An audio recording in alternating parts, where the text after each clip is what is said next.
Hey, this is Ken from Coffee Crafters, and we wanted to give you a quick update on the progress on the Valenta 15 208 three-phase power project we're working on.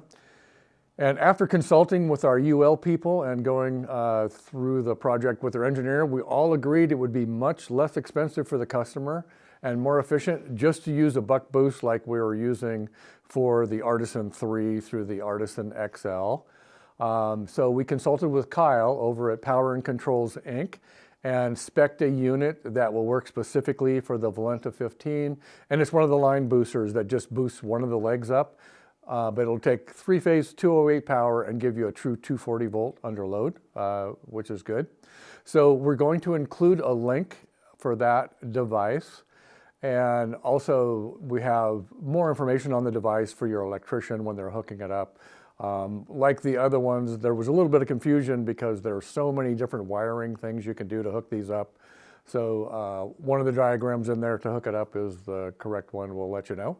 So Bryce will include a link to that buck boost for the Valenta 15. And if you have any questions about hooking it up, we can get you connected directly to Kyle at Power and Controls Inc., who sells it. And he's really up to speed on using these buck boost transformers. So anyway, if you were waiting for the three-phase solution for the Valenta 15, that's the cheapest one. If you have questions about how we arrived at that or anything more specific, just give me a call and we'll go through that with you.